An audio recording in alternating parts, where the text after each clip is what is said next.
So today I want to talk to you about stress.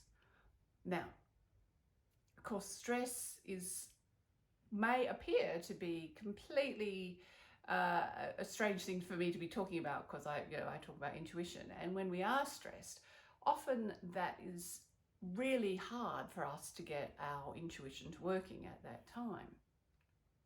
But it doesn't mean that stress itself isn't helpful. See, one of the ways that we start to understand the world when we look at the world in the kind of systems thinking or pattern-based thinking that intuition has is we start to understand that actually everything is useful.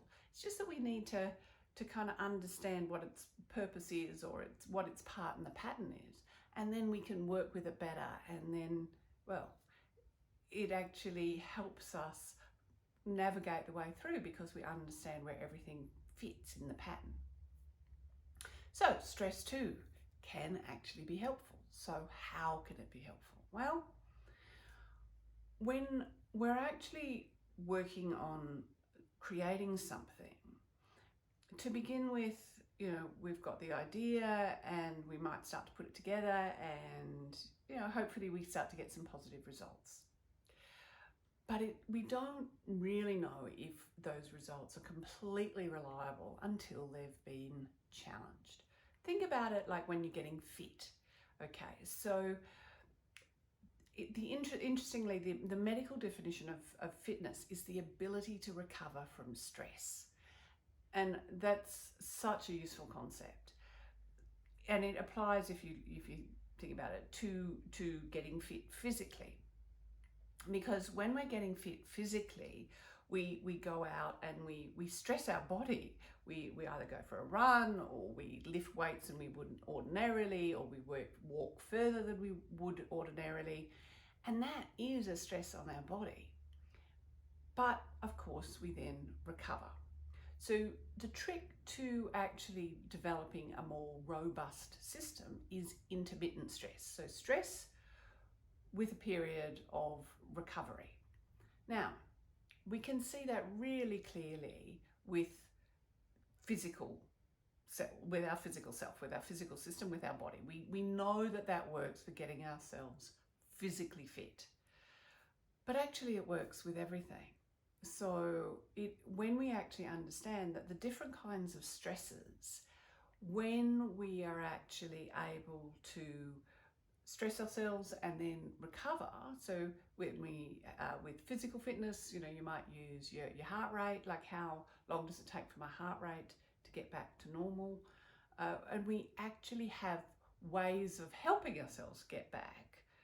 Well, then we are actually starting to understand that stress can be helpful because it's helping us develop a more robust system.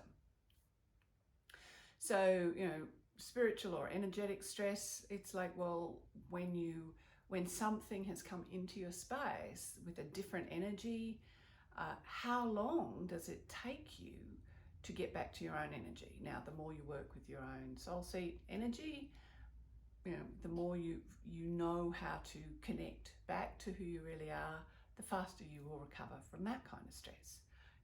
Mentally, well, actually mental stress can be it can actually be somebody telling you lies, actually, because your head kind of gets a bit confused, and confusion is the sign of mental stress.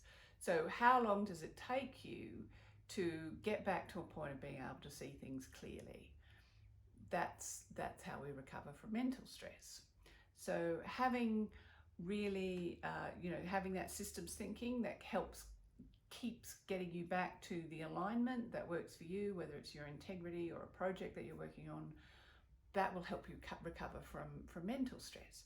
And then emotional stress, well, we know what emotional stress looks like. It feels, when we get upset or things are distressing. So how long does it take us to get back to a place where we're feeling at peace, when we're feeling comfortable with the world? So breathing in a deep, slow way, that helps. There are many other ways. The way that I teach is I teach people to just focus on allowing in all the good stuff. But whatever it is, when we get stressed, that is an opportunity that we have to practice coming back to ourselves. Like, how fast can we recover? So the stronger that we can do that, the faster that we can do that, the more then that we will have a robust system, and then the more that we know that no matter what comes our way, we'll be able to deal with it and go on to create a brilliant outcome. So there you are.